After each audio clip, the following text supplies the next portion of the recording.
Welcome to Ginny's, where East meets West, and a slice of Eastern philosophy becomes a part of Western thinking. I'm your host, Ginny Gong. Today's guest is the former chairman of the board and the current president and executive director of Asian Americans Advancing Justice, AAJC, a civil rights organization based in Washington, D.C.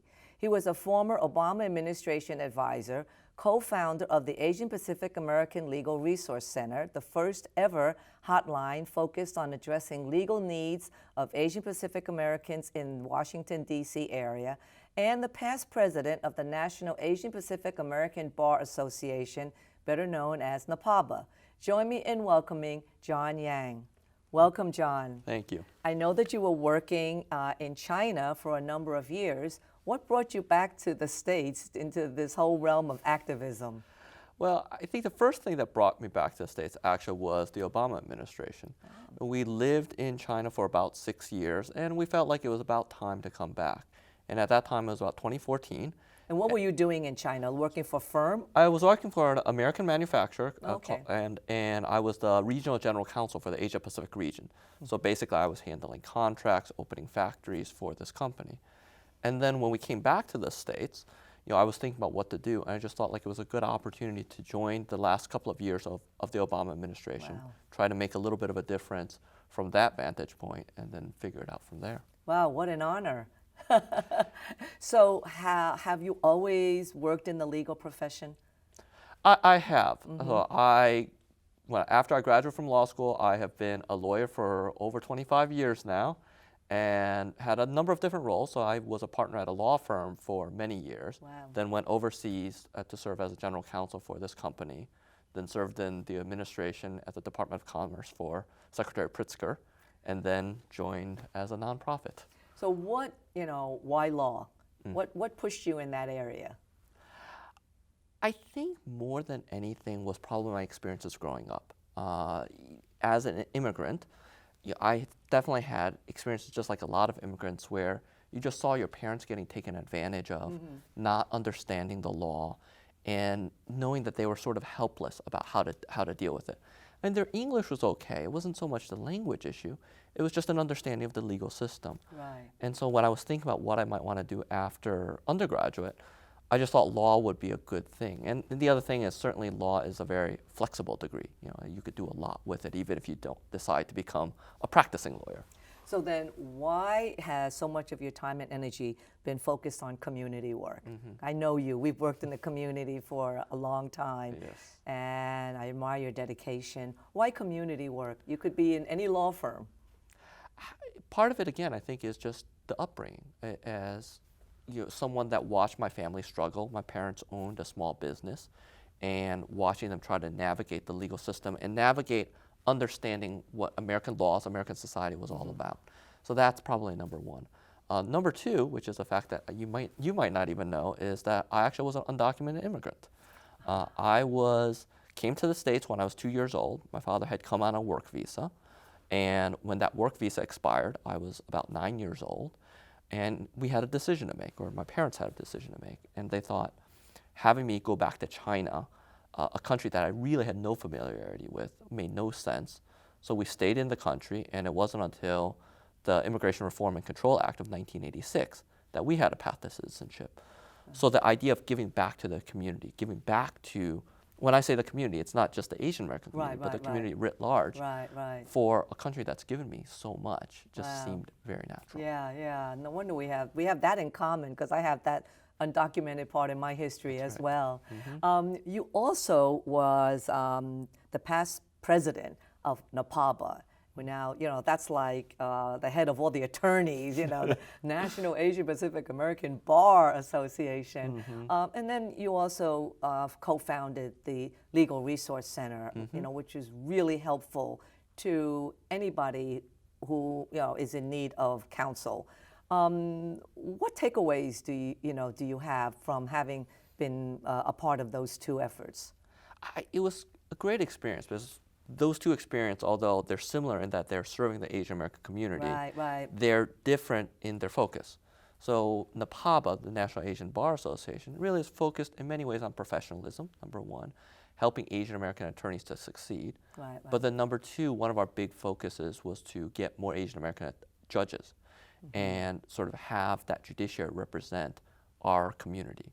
Was that successful? Do you feel that you were successful in getting some judges appointed? I am proud to say that when I was president, it was 2003. At that time, we only had 5 Asian Pacific American federal judges. Now, in 2018, we have 28. Wow. So, yeah, we're proud of that track record that we were able to develop. It takes time. It takes time. That's absolutely right. Because it takes time to sort of build up that network, to understand the system. Right. To have the connections, because we all know it's about who you know. That's true. A big part of it. That's right. Obviously, judges, they must be qualified, and there is a base level of competence that you must surpass. Right. But then, you're right. I mean, there's a lot of qualified lawyers out there. There's a lot of qualified people. And then, to get to that next level, it takes that networking. And how does that happen? Generations. That's exactly right. I mean, Asian Americans have not been here long enough to have that network, but I think we're getting there. Right. No, I think that's right. I mean, if you think about the growth, it makes sense because Asian American immigration, really, that story starts in 1965 with the Immigration and Naturalization Act. Right. With the big influx when they, Exactly. And so if you think about the children of those immigrants, they are the people that are now in a position that are sufficiently integrated, have the connections to really make that sort of a difference. I remember growing up, nobody was there for me. My parents could barely survive, but I can now be there for other people.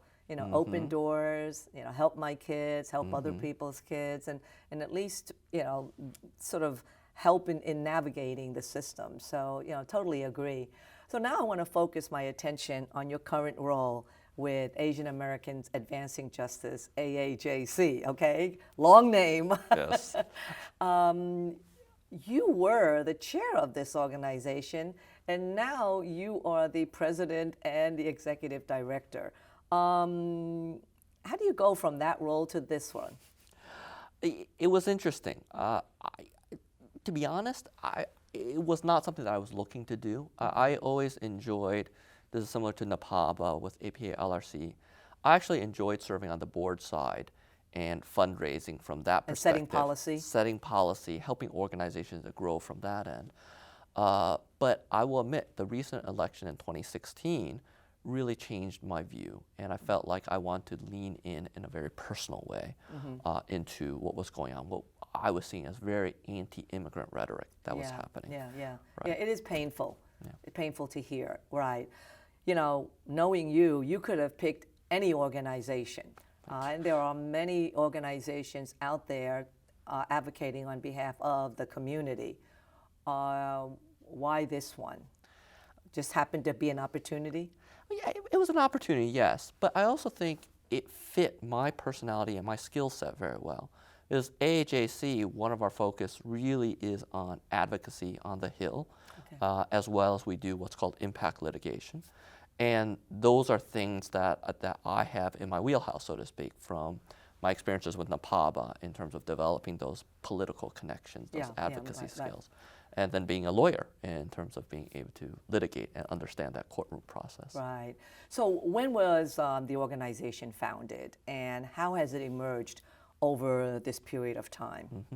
The organization was founded in 1991, so we are 26, 27 years old at this point. Hit a quarter century. Hit a quarter century, exactly. And it was founded with the idea that the Asian American community did need sort of a DC voice. Obviously, we had a number of voices like OCA that was already here, JACL that was already here. But at the same time, to sort of really have that galvanizing force was still a little bit missing, especially from the legal perspective. And that was the impetus behind its formation. Right. And over the years, I've seen your staff grow. I remember when it was founded. How has it grown? Yeah. And now How many do you have now? So now we have a staff of almost 20 people. Okay. And my hope is to have that growth continue. And you're right. So when it was founded in 1991, the first 2-3 years, there was, as is typical of any nonprofit, there's one staff, maybe two, and you're really sort of working by the bootstrap, so to speak. Yeah, yeah. But now, I'm very happy about the type of staff that we have. So, how has the political climate impacted what you do? Because obviously it impacts a lot of organizations that are out there conducting advocacy work. Unfortunately, I think right now the environment is such that we have to pick our fights and try to figure out what our priorities are so important. So our program areas traditionally have been immigration, hate crimes, voting rights, census, and diversity in the media. All of those issues are very much under attack, very much in the news. And so just making sure that we're covering them in an appropriate way is probably the biggest challenge right now. And you have strategies in place in some of these. Okay, how many you have? Like 7 priorities that you were naming? So, okay, and then you have staff that are assigned to work on each of these priorities? Exactly, that's right, that's right. So we have staff that are, and obviously some of them and will most of them double are up. all attorneys? About half, so the policy staff, you're right. So the policy staff, I would say there's about 8 or 9 of them that are attorneys. There are some that are more what we would call organizers or grassroots people. Right, outreach. Exactly. Right, oh, okay. Right. All right, well, John, we're going to take a short break, and then we're going to return so that we can discuss in a little more detail what the organization is doing as it relates to each of these priorities, okay? All right, we'll take a short break and we'll be right back to address some of the priorities of AAJC's efforts.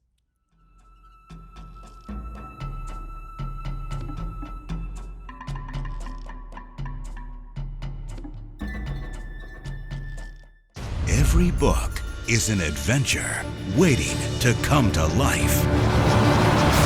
Visit new worlds. Encounter new friends. And discover the power of reading. Go to read.gov to read A Princess of Mars, the first novel to feature John Carter. A new world awaits. Read. A boy born in Joplin, Missouri was fascinated by anything with wheels and a motor. The odds of him winning both the Daytona 500 and the Brickyard 400 in the same year, 1 in 195 million. The odds of the child being diagnosed with autism, 1 in 110. I'm Jamie McMurray, and my niece has autism. Learn more at autismspeaks.org/signs. Yeah, salad on Saturday, fruit on Friday, throw a ball Thursday. Water Wednesday, touch your toes Tuesday. Let's move Monday, swap snacks Sunday. 60 minutes of physical activity a day and eating well can help get your child healthy. So keep them active and eating well every day. Get ideas, get involved, get going at letsmove.gov. That's letsmove.gov.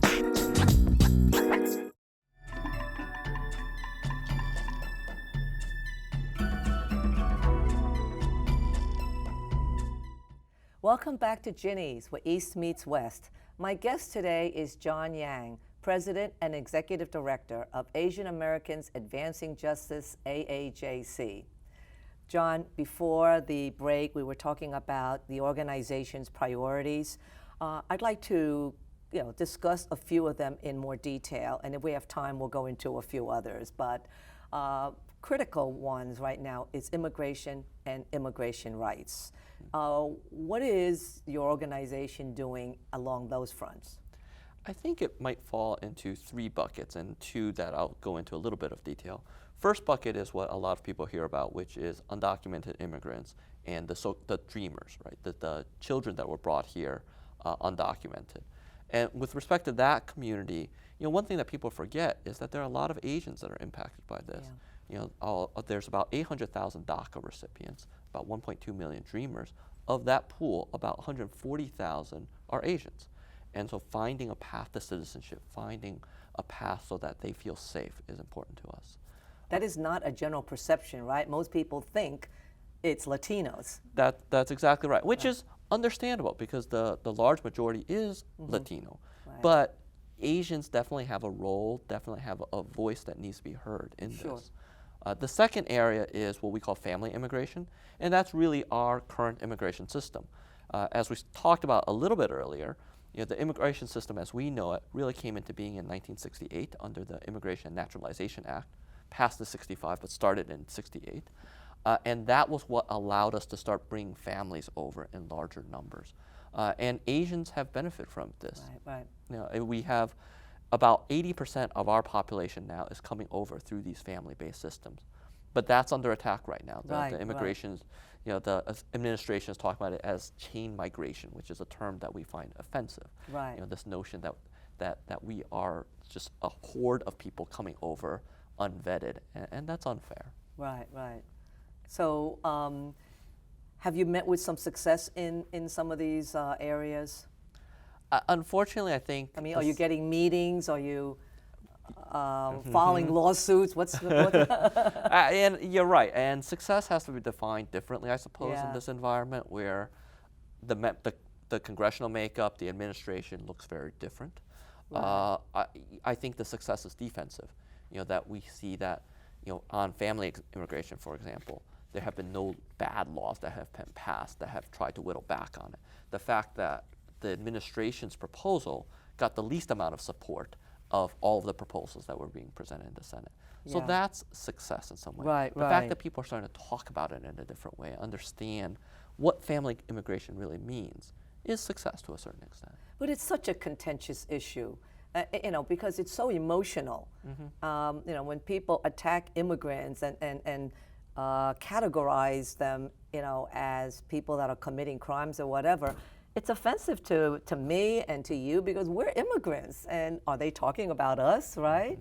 And then these laws with DACA, when they want to send the DACA children back, I'm thinking, are they going to send somebody like me back to China when, I've never really been there? That's exactly right. So Yeah. you're absolutely right. The stories around the DACA students, the DACA recipients, just show how impactful they have been in this country and how demoralizing it would be if they went back. Right. But you're right, on the family immigration issues, we forget that other than the Native Americans that have been here for centuries, other than African Americans that were brought here as slaves, Right. all of us are immigrants. Right. And you talk about sort of the classic American brands like Levi Strauss. Levi Strauss came here penniless because he was sponsored by his brother. And then he created this American brand. Yeah. So when we talk about immigration, you're right. It has to be that fuller picture of what it has really meant to this country, which is a very positive story. Immigration is such a contentious issue from one group to another, but there's also within that the conversation about sanctuary cities. And that seems to be a concept that's dividing within a community. What is that and why is that happening? Because I know the Asian American community is divided in how it views sanctuary cities. The Asian American community is somewhat divided. Part of it, I think, is just a misperception about what these policies are. And what sanctuary cities are is basically you're setting up some protections so that law enforcement, your police on the street, so to speak, have a clear defined role in law enforcement and protecting the public, but they are not in a role where they have to somehow enforce immigration laws. Because once law enforcement, and local police will tell you this, if they are put in a place where they have to somehow enforce immigration laws, then the public will not come to them. They will not be witnesses to crimes. They will not report crime. People will not go to courts to be witnesses. And that's going to make our counties, our local cities, a lot less safe rather than more safe, which is the argument that people are trying to make in saying that sanctuary city policies are somehow dangerous. Right, because we're just keeping all the negative negativity of immigration, in a safe place. I'm going to move to the census and voting rights. With the 2018 primaries and elections coming up, and then of course the 2020 election, that is now a pretty big concern. And what is, Advancing Justice doing about it? And how does it relate to the extra question that is being considered, including into the census, which we know is going to have a major impact on everybody. That's right. So the Commerce Department, my old department, has recommended that a question on citizenship be added to the decennial census that goes to everyone. That would be the first time that they would have that question since 1950, 50s, right. which is in the pre-civil rights era. And it's dangerous because given the current anti-immigrant climate that is out there, immigrants are going to be less willing to respond to the census. And to be clear, what are the effects of that? You know, the census, people know this is something where you count everyone. Now, we should recognize it's count everyone. The Constitution makes clear that's everyone, not just citizens. But how you use the census is so important. You know, yes, it's used to determine how many members of Congress you get in Congress and to allocate it within the state. But then it's also used to figure out how your federal tax dollars work. You know, you allocate federal funds for hospitals, for veterans benefits, health care, all based on census data. And then lastly, census data is used by businesses to make investment decisions. You know, the next department store, the next bank branch, how those department stores are going to be staffed. Businesses use census data to determine that. And so if that data is inaccurate, we're not going to have the sort of resources that the community really should have. And we, you know, you and I both know Asian Americans are very reluctant to fill any forms, right? Because there's this sense that somebody is going to know something about them. You add in another question, you know, that is definitely going to be a major deterrent. That's exactly right. Is what we find very troubling about this in particular is the fact that this question has not been tested, which means that we don't know precisely the effect that this will have on the response rate of Asian Americans, Hispanic Americans, of anyone in the country. We do know that the Census Bureau rigorously tests all of the questions that appear on the census. They go through a multi-year process to do that. So to add this at what we would consider the last minute, you know, because they have to start printing and put in the technology in place soon, seems very dangerous. Right, totally agree. I'm going to shift now to fake news, right? A term that we never really heard about until within the last year or so.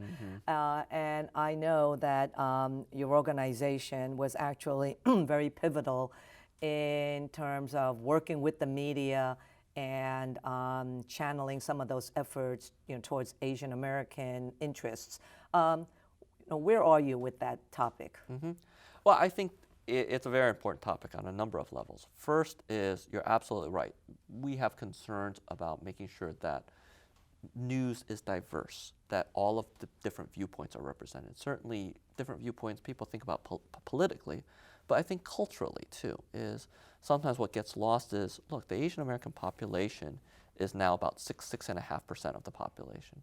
But if you think about the people that appear on news shows, and I'm not talking about just by reporters, but the experts, the talking heads, the people that are representing the views of Asian Americans, it's still not what it should be. And so we're trying to work with media to make sure that those voices get heard. We're trying to work with media to make sure that stereotypes don't get used, which unfortunately still happens. Do you see any advances in that area? I mean, are there more and more Asian faces on television? Are we more than just the butler running around, you know, with a cleaver? I think the answer is yes. And we could look at it from whether it's an entertainment perspective or from, you know, a sort of a news perspective. And I think the answer is yes. You look at, you know, whether it's Ali Velshi on NBC or whether it's, you know, it's other newscasters that are out there, Richard Louis. Definitely we're making a mark there. And then you look at the entertainment side. I mean, Fresh Off the Boat is a perfect example of a well-done sitcom that is popular with the general audience, but is culturally sensitive and tells the fullness of the Asian story. I mean, they have the stereotype of the so-called tiger mom, but the wonderful thing is then they explore that more and see how she struggles with sort of what she's trying to do as a mother. And of course, then there's Ginny's, right? Yes, of course. That's exactly right. Yes. Well, thank you, John, for just being here with me on this show. And if you're interested in any information on Asian Americans Advancing Justice, AAJC, your website? Our website is www.advancingjustice-aajc.org. Great.